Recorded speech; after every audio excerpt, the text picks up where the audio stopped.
Vouloir officialiser sa relation à la mairie, c'est bien. Mais connaissons-nous vraiment les régimes matrimoniaux? Si oui, connaissons-nous vraiment les implications? J'en suis pas sûre. Aujourd'hui, nous avons sur ce plateau deux personnes qui vont nous parler des réelles implications des régimes matrimoniaux au Togo.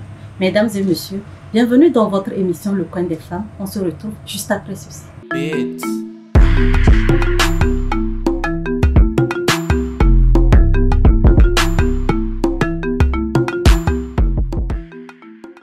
De retour sur ce plateau, comme je vous le disais tantôt, nous recevons pour vous deux juristes habitués de ce plateau.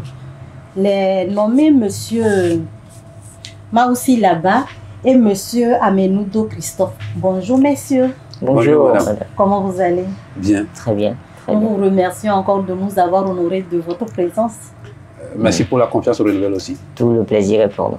Merci. Comment l'accoutumée au taquet toujours Nicovine pour nous transporter dans son univers. Nicovine, bonjour. Bonjour. Comment tu vas? Je vais bien, oui. Ça va, sans transition ta rubrique. Ok, merci beaucoup. Bonjour très chers téléspectateurs, j'espère que vous allez bien. Alors aujourd'hui, comme à l'accoutumée, nous allons à la découverte d'un nouveau mot. Bisbille, de l'italien bisbiglio, ce qui signifie murmure, familier de bruit, querelle futile entre deux personnes. Comme exemple, être en bisbille avec un ami. Un autre exemple, il a faussement prétendu qu'il allait mettre fin à la bisbille entre les provinces. Chaque année, les bisbilles liées à la restitution du dépôt de garantie se hissent en tête de conflits opposant bailleurs et locataires. J'espère que vous avez aimé apprécier ce nouveau mot. On se retrouve dans un autre numéro. Merci Licovine. Merci. Nous débutons le débat à travers la compréhension du terme régime matrimonial. Monsieur Laba, pour vous, c'est quoi un régime matrimonial? Merci. Un régime matrimonial, pour aller simple, on dirait que c'est la manière dont les biens sont gérés dans un couple marié. La manière dont les biens sont gérés dans un couple marié. Et on peut également aussi dire que c'est la détermination des droits et des obligations des deux parties pendant et après le mariage. Et je vais vers M. Christophe. Pour vous, combien de régimes matrimoniaux existent-ils? Je pense que, en se référant au Code des personnes et de la famille du Togo, je pense en son article 360, il nous évoque que le Code régit s'intéresse à trois régimes. Nous avons le SB, c'est-à-dire le régime de séparation des biens. Nous avons la CB, qui est le régime de la communauté des biens. Et nous avons le paquet, c'est-à-dire le régime de participation aux acquis. Okay. Donc, en somme, nous avons trois régimes matrimoniaux. En parlant du régime de séparation de biens, quelles sont les implications qu'on peut mettre là-dedans? D'abord, si nous prenons la séparation des biens, dont les articles 362 suivants, je peux dire régissent, il est question là de l'administration, la jouissance des biens des époux de façon individuelle. C'est-à-dire que chacun des époux gère, administre personnellement ses biens. Donc, les biens sont pour chacun. Il n'y a pas, chacun est propriétaire de son bien. Donc, de ce fait, les époux restent seuls tenus des obligations ou des dettes qui sont nées dans la gestion, dans la jouissance de leurs biens propres. Donc, on peut dire que chacun gère personnellement, individuellement ses biens. Et comme je peux dire, effet, c'est que chacun est tenu individuellement des dettes nées de cette gestion, de ses biens propres. C'est pour dire que, mais il y a une exception, en ce sens que, dans la mesure où, je peux dire, la dette est contractée par les nécessités des charges du mariage. C'est-à-dire qu'au-delà de la gestion individuelle, personnelle des biens, une fois que la dette rentre dans la gestion ou bien du maintien du ménage de la famille, en ce moment, malgré qu'on est dans la séparation des biens, les époux sont tous tenus. Ok, dans la Je me tourne vers monsieur là-bas. Dans la gestion des charges familiaux, comment dans la séparation de biens, les gens s'y prennent pour pouvoir prendre en charge ces... Oui, pour répondre à votre question, je crois qu'il faut aller avec un exemple. Oui. Je disais tantôt que les régimes matrimoniaux règlent la gestion des biens avant, pendant et après le mariage. Avant d'entrer en mariage, vous avez certainement un patrimoine, comme tout être humain. Vous avez un patrimoine et votre patrimoine reste votre bien propre, votre propriété personnelle. Ok, vous rentrez dans le mariage. On va prendre un exemple. Vous avez, avant d'entrer dans le mariage, vous avez 2 véhicules, vous avez un terrain et une maison. Ok, vous rentrez dans... Tous ces biens-là, cités tout à l'heure, sont à vous. Vous allez dans le mariage, vous devez vivre. Vous avez des obligations, comme les obligations alimentaires, vous devez prendre soin des enfants, les enfants doivent le logement, tout ça là. Donc, vous devez participer à cette vie de communauté entre vous. Donc, vous gérez. Si vous travaillez, c'est votre salaire qui entre dans la communauté de vie. Si vous n'êtes pas salarié, c'est votre revenu qui entre dans cette communauté de vie. Ce n'est pas votre bien que je viens de citer tantôt avant d'entrer au mariage. Il faut aussi savoir que ces biens précités avant le mariage peuvent générer des revenus. Je vous donne un exemple pratique. Vous avez, avant de venir au mariage, hérité d'une maison que vous avez mis en location. Certainement, ça vous rapporte mensuellement ou annuellement de l'argent. C'est des revenus. Ces revenus peuvent après faire l'objet d'un investissement en immobilier. Vous pouvez économiser puis aller construire. C'est malgré que vous êtes dans le mariage et que c'est pendant le mariage que vous avez construit cet immeuble, ça reste à vous. Parce que c'est issu, c'est le résultat de l'investissement d'un bien hérité ou avant le mariage. C'est ça, là, c'est la séparation de biens. Et je voudrais savoir que vous, à part la séparation de biens, votre collègue venait de parler de la communauté de biens. Oui. Quelles sont les implications dans la communauté de biens? Oui, justement, comme son nom l'indique, c'est la gestion commune des biens des 2 parties, des époux. Cela ne veut pas dire que vous n'avez pas de biens propres. Okay. Et lorsque vous êtes en communauté de vie, vos biens sont gérés de telle sorte que vous ne pouvez pas agir sans demander l'assentement ou l'aval de votre conjoint. Parce que vous répondez tous deux de ce bien-là.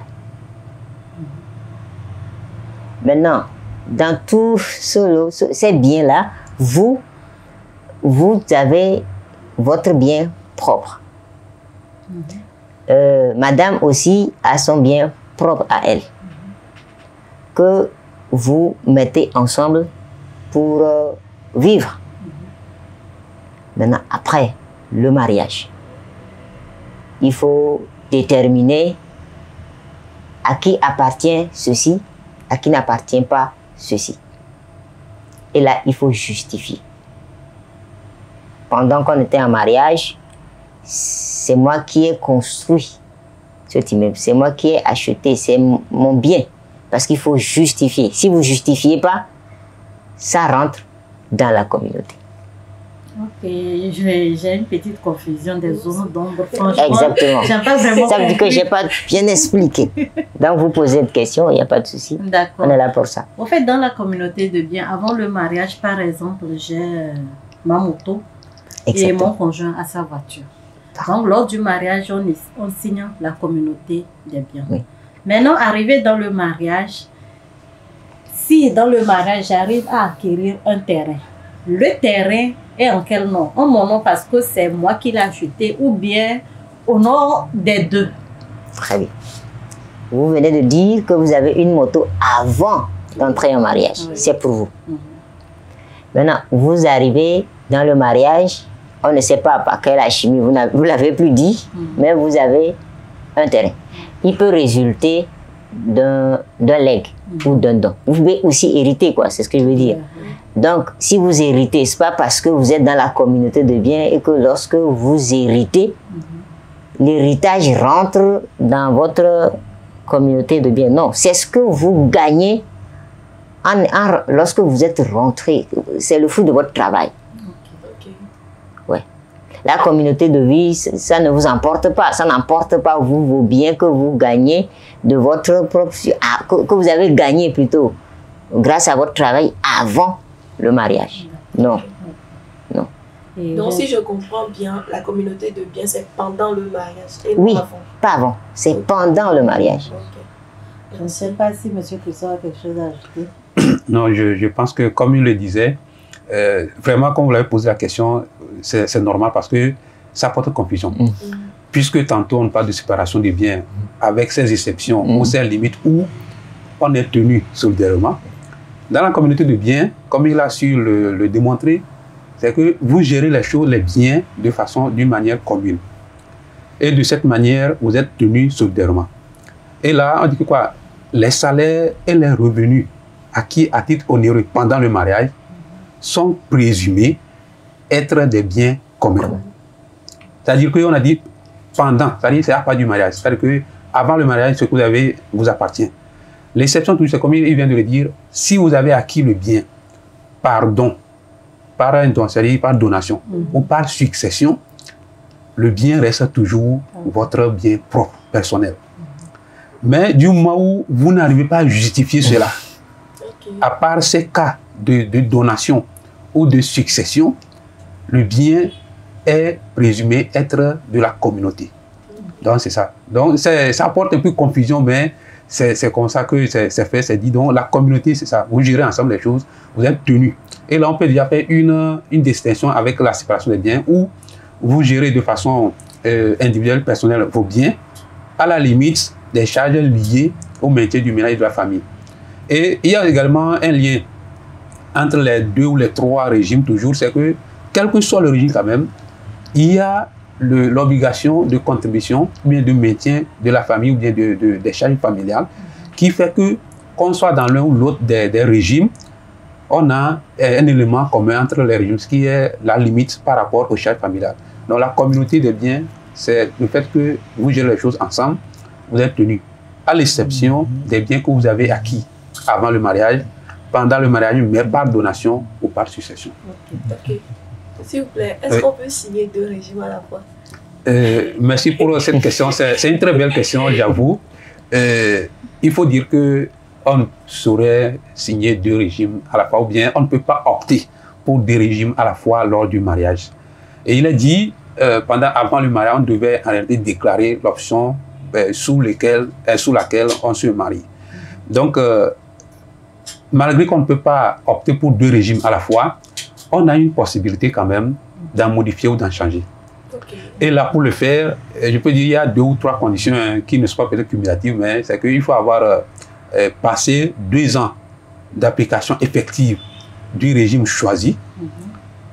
Et il faut que aussi l'intérêt du ménage l'exige.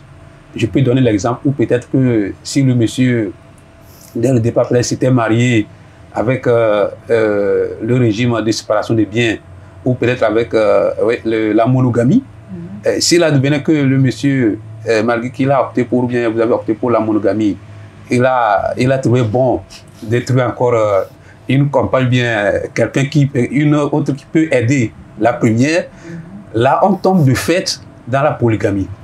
Et s'il veut régulariser la situation, il est obligé de changer le régime. Et là, il ne peut le faire qu'après 2 ans. Et comme le dit, peut-être qu'une question viendra, parce que déjà en face, ou bien en optant pour la polygamie, c'est qu'on est obligé d'opter pour la séparation des biens. Je pense qu'on peut revenir là-dessus. Je ne sais pas si j'ai répondu à votre question. Donc, pour en résumer, on ne peut pas se marier dès le début sous 2 régimes, mais on a la possibilité de changer le régime pendant le cours. Ok, maintenant, par exemple, si vous optez pour la monogamie, oui, et par après, l'homme veut changer et la femme n'est pas d'accord. Oui, et je pense que le code l'a si bien dit, j'ai oublié un peu l'article en tête, mais on a dit que chacun des époux peut s'opposer au changement. Ok. Voilà. Peut-être dans les 3 mois de la demande, chacun des époux est libre de s'opposer au changement. Voilà. Si je vais placer un mot, Ok. lorsque vous optez pour la forme monogamique, l'homme est tenu d'avoir l'accord de la femme Oui. avant d'aller à la polygamie, pour des raisons bien précises. Ok. Lorsque la stérilité de la femme est médicalement prouvée, là, c'est pour des besoins d'enfants, quoi. Vous comprenez que le législateur a pensé que, bon, hein, donc, lorsque la femme a du mal à procréer, on peut aller, si le médecin prouve que la femme n'a pas de chance de procréer, bon, l'homme, même étant dans l'option monogamique, peut après aller épouser. À part ça, c'est un peu compliqué. Ok. Merci beaucoup. Merci beaucoup. Le débat est si intéressant. On marque une petite pause. On se retrouve juste après ceci.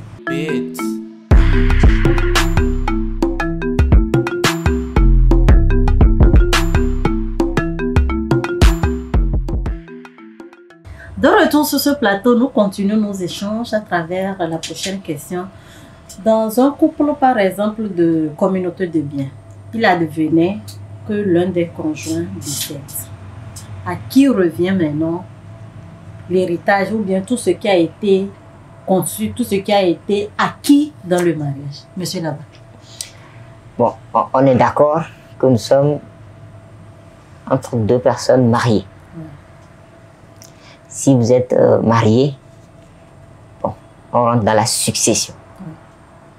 Et cela va de droit que ça revienne au survivant. C'est-à-dire, si vous êtes, c'est la femme ou l'épouse qui part avant l'époux, bon, ça revient au monsieur ou à l'époux. Si c'est l'inverse, c'est pareil. Oui. Mais est-ce qu'il y a une possibilité de mettre ces biens au nom des enfants parce qu'on ne sait pas si vraiment son conjoint va en prendre soin pour bien gérer ou bien dilapider ça un peu? Oui, il y a une possibilité, toujours une possibilité.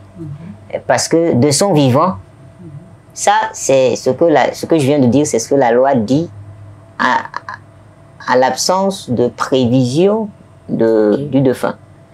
C'est-à-dire, si vous décidez de votre vivant, c'est la seule issue.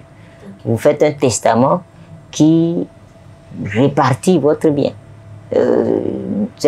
Cette maison-là, c'est pour celui-ci, c'est pour là. C'est vous qui l'aviez dit. Donc, bon, on ne va pas tout donner à quelqu'un, puisque vous aviez dit.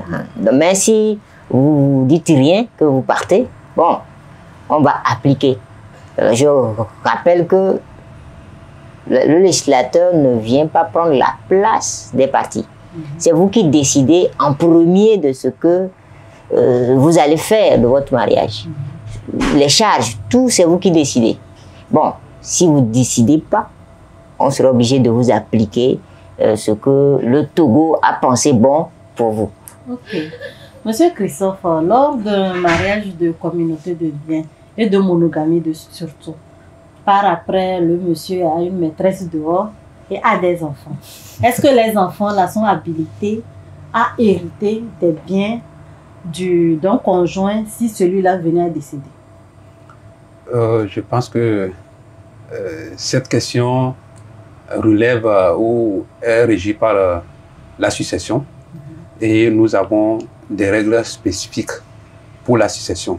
Et comme vient de le dire mon ami, au cas où le propriétaire ou bien l'un des époux n'a laissé de traces ou bien n'a laissé une exigence en termes de testament, je pense qu'on se soumet aux règles de succession. Et pour le bien des fois des enfants, je pense qu'il y a une partie spécifique qui les concerne et ça dépendra de la succession. Donc les enfants peuvent, dans certaines conditions, bénéficier des biens. Les enfants hors mariage? Oui. Okay. Hors mariage peuvent, dans certaines conditions, bénéficier des biens de l'époux qui n'est plus. Donc, à condition que peut-être l'époux reconnaisse ses enfants. Oui, une fois que l'époux qui décède bien le décujus reconnaît ses enfants, mais c'est normal, c'est que ce sont des enfants légitimes. Et par exemple, un homme qui part dehors faire des enfants sans avertir sa femme, ou bien sa femme n'est pas au courant, Oui.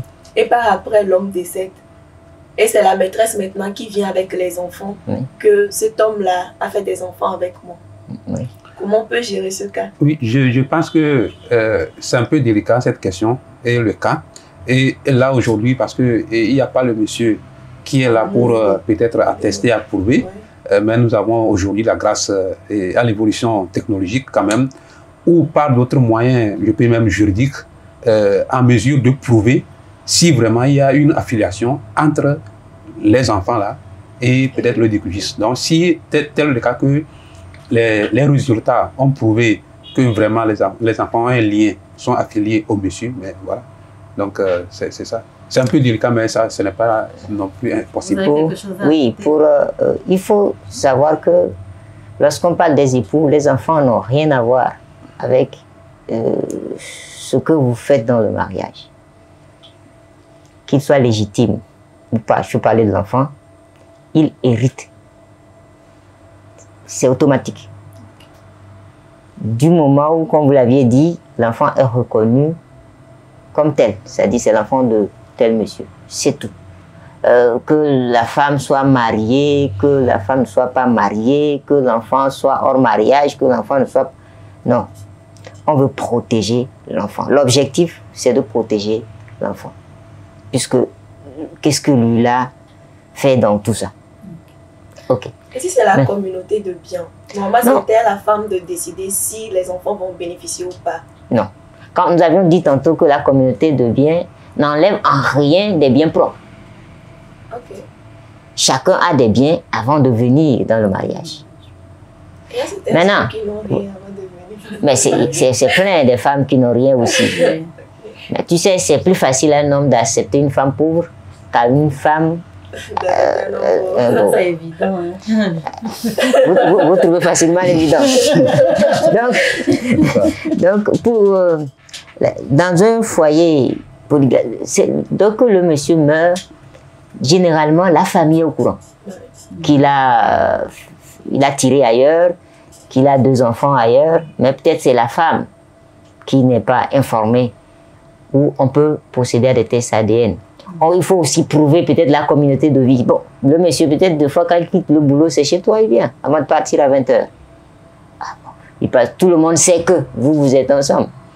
Donc, après, vous êtes, de fait, vous vivez comme mari et femme. Il y a ce qu'on appelle la communauté de... En fait, vous vivez comme si vous étiez mariés. Donc, c'est facile de prouver si c'est l'enfant de celui-ci ou...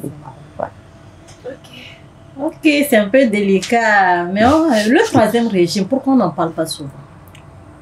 On n'en parle pas souvent parce que ce n'est pas aussi... C'est un régime hybride.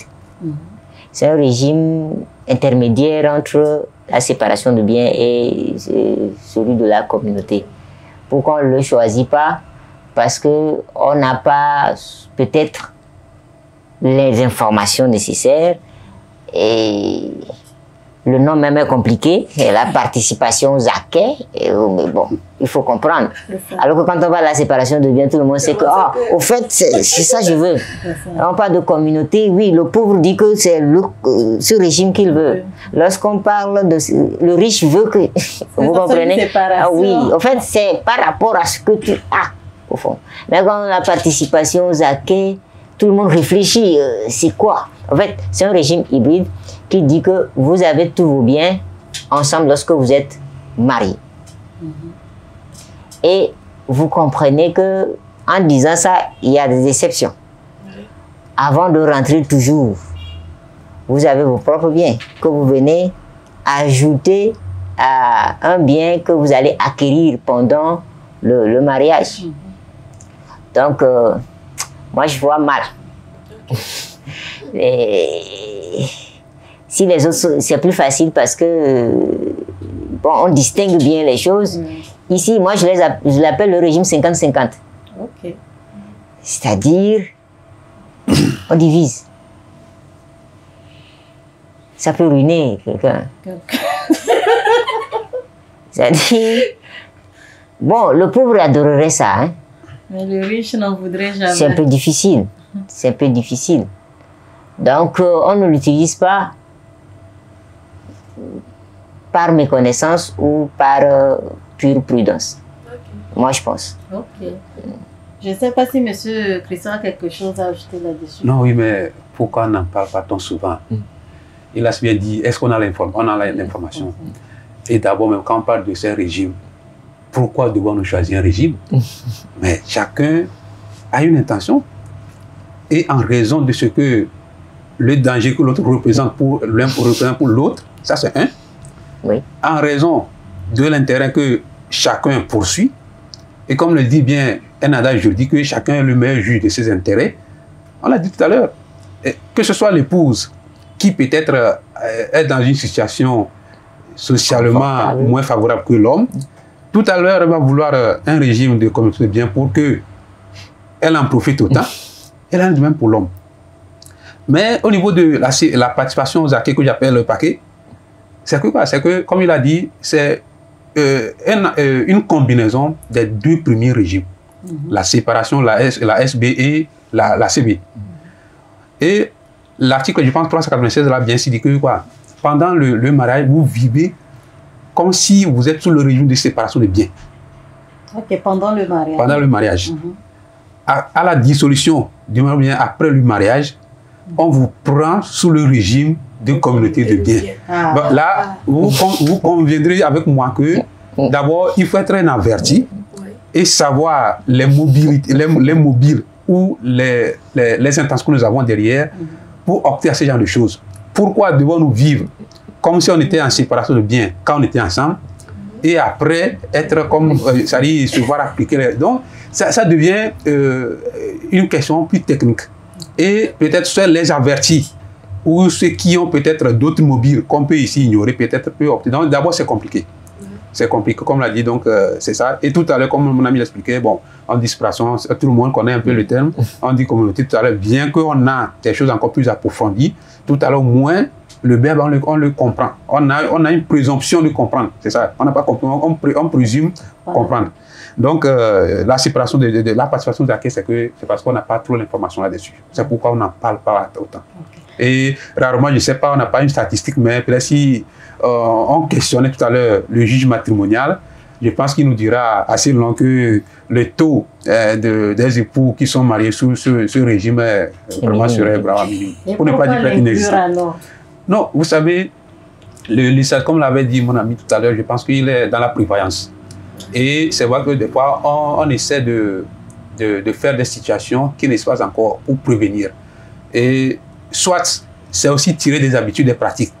Il y a eu des situations où on a compris qu'il fallait telle chose pour faire ça, pour régler ça.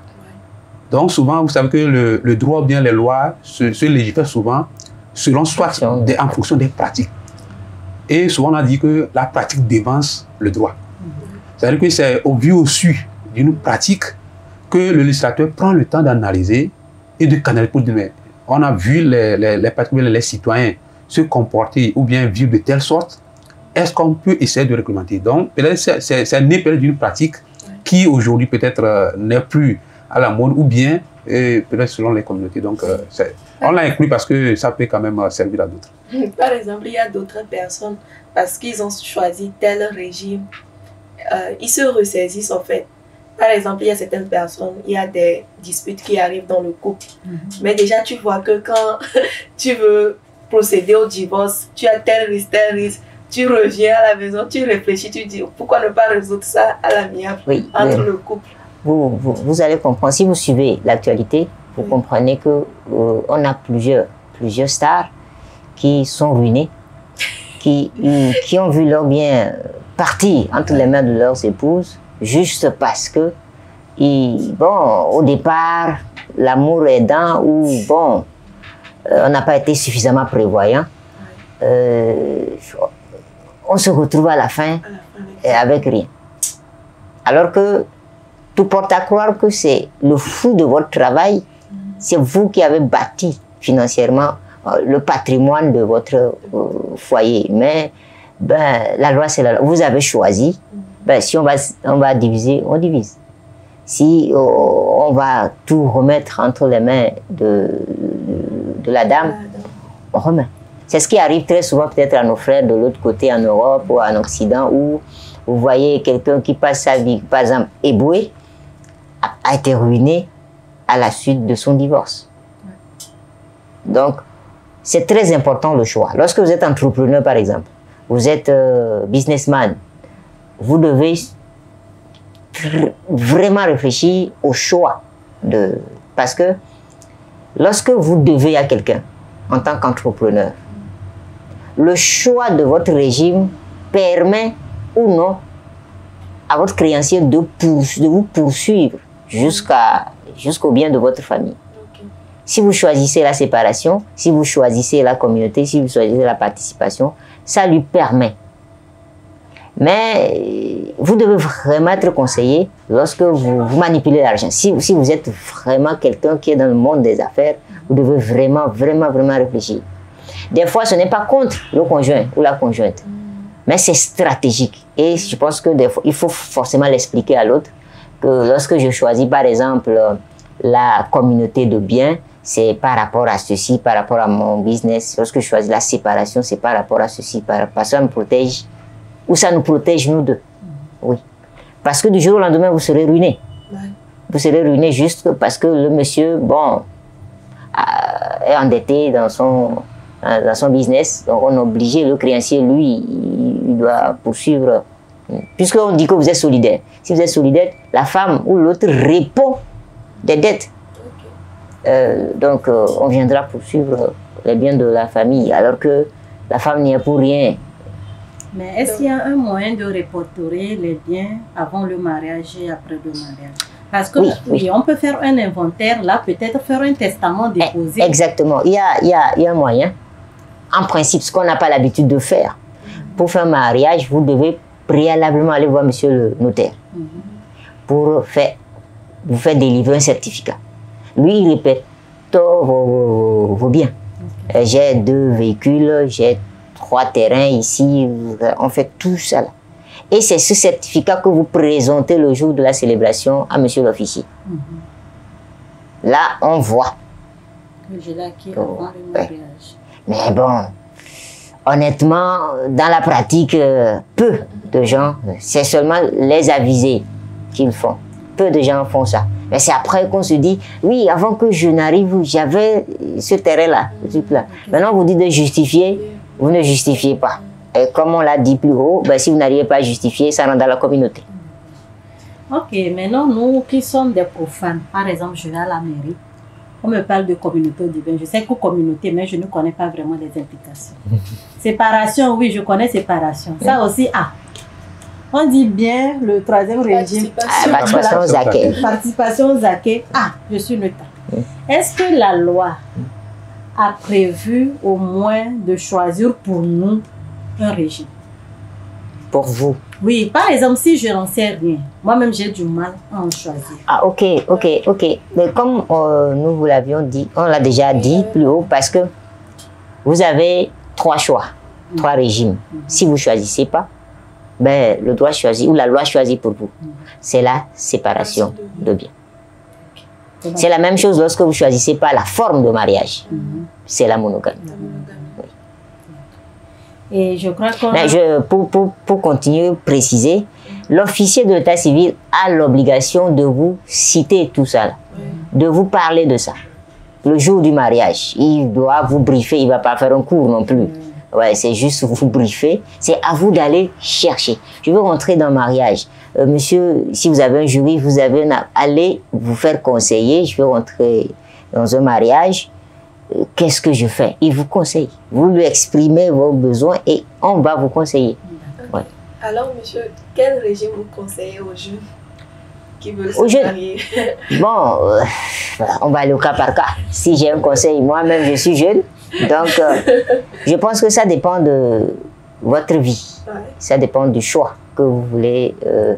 Si vous êtes un homme d'affaires, vous devez préserver votre famille ou vos enfants. En tout cas, vos biens, votre commun. Parce que si vous avez un problème dans votre affaire, on est obligé puisque la loi le permet, qu'on poursuive vos biens jusqu'à chez vous. Donc, du jour au lendemain, vous pouvez être ruiné. Vous pouvez perdre votre maison, vous allez venir louer. Donc, est-ce qu'il y a un choix? Oui. Si vous êtes pauvre, pour les jeunes qui n'ont rien, ben, vous comprenez que l'option, il est claire. Vous voulez vivre, vous allez vivre aux dépens de quelqu'un. Donc, le choix aussi, il sera là. Il suffit de vous approcher. On vous donnera le choix qu'il faut, selon vos besoins. Selon vos besoins. C'est au cas par cas. Okay. Oui, tous les jeunes ne sont pas pauvres, tous les jeunes ne sont pas des hommes d'affaires, tous les jeunes n'ont pas les mêmes besoins. Okay. Oui. Merci beaucoup, Monsieur Christophe. Vous donnez votre mot de fin et conseil à nos téléspectateurs qui nous suivent. Je pense que si, je ne sais pas s'il y avait, sinon j'allais rebondir un peu sur les interventions de monsieur tout à l'heure. Ok, allez-y. Quand il parlait par exemple de la séparation, de la dissolution du mariage qui ruine souvent les hommes, je pense que moi, en tant que masculiniste, je le dis, hein, ça dépend peut-être des zones. On a une tendance qui peut-être plus les femmes. Je suis désolé de le dire, mais il faut que je l'avoue. C'est pourquoi quand vous êtes dans certains pays, par exemple, les femmes ont plus ce privilège de s'en sortir mieux lors des séparations que les hommes. Et quand vous allez aux États-Unis, par exemple, et c'est devenu un système, je le dis bien, je dis c'est devenu un système, une technique où les femmes utilisent. Juste parce que tout à l'heure, elles contractent mariage avec un homme, quelques années après les enfants, tout à l'heure, elles exigent, c'est-à-dire la séparation, bien la séparation. Le divorce. Le divorce, oui, c'est ça le mot, le divorce. Et tout à l'heure, les juges sont à bon droit de l'octroyer, je peux dire, le privilège de s'occuper presque la totalité ou bien la majorité des biens en raison peut-être que soit disant qu'elle a avec les enfants et autres. Donc, c'est une technique. Mais si vous venez dans nos contrées africaines, je pense que même si on prend les juges, je ne pense pas qu'un juge africain fera la même qu'un juge américain. Non. Donc, c'est pourquoi nous disons toujours qu'ailleurs, c'est devenu un système, une technique. Et c'est en cela qu'aujourd'hui, vous avez compris qu'il avait parlé de l'actualité ou avec le footballeur non, le Marocain, Hakimi. Je pense que ça a fait le buzz, mais ça a été une réalité. Non, en fait, c'est un buzz tout créé. Oui, mais bon, même si ça a été un buzz, c'était une leçon pour nous tous. Parce que, et c'est ce que je disais, pourquoi changer les régimes? C'est par rapport aux intentions. Et c'est une question de prévoyance. Parce qu'on se dit, mais je ne sais pas ce qui en deviendra après. Et c'est pourquoi nous disons aujourd'hui, parce que quoi, dans l'ancien temps, on vivait heureux. Mais aujourd'hui, l'évolution du monde, où on crie, c'est-à-dire où est fort, nous gangrène plus qu'avant. Avant, quand il n'y avait pas l'évolution, on était tout en paix. Et aujourd'hui, avec l'évolution, avec toutes les questions, tous les droits des gens, d'émancipation, de temps en temps, on n'en peut plus dormir.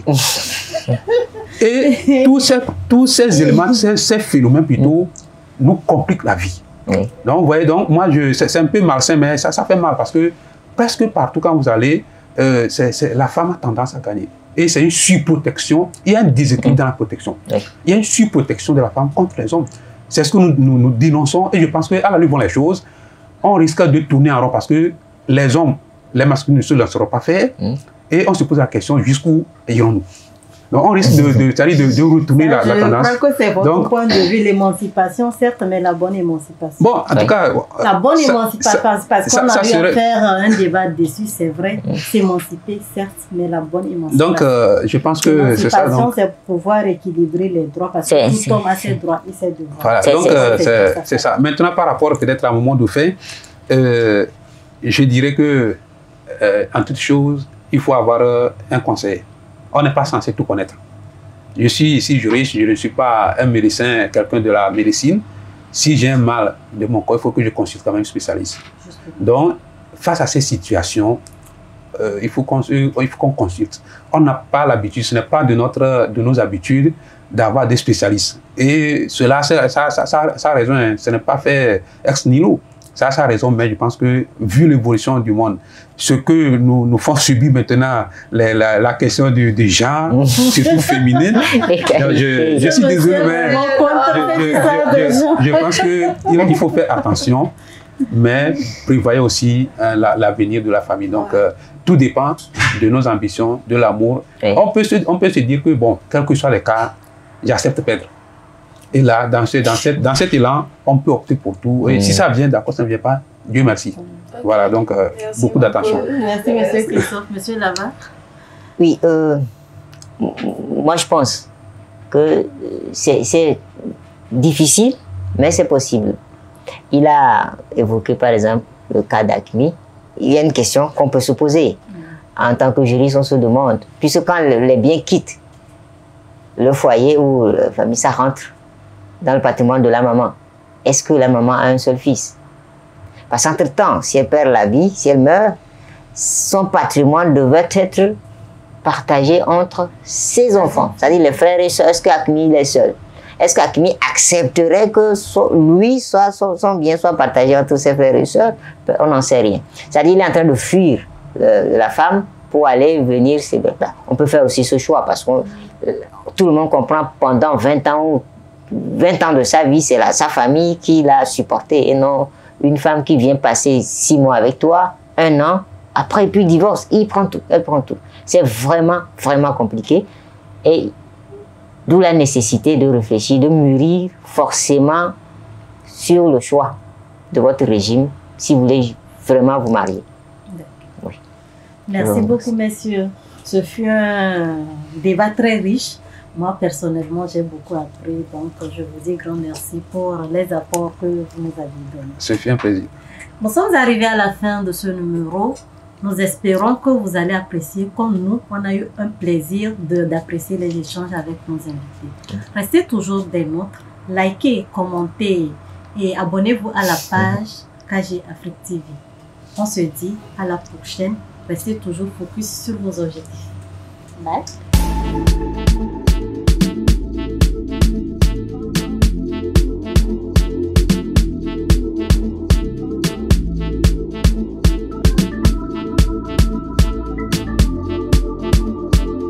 Purchase your tracks today.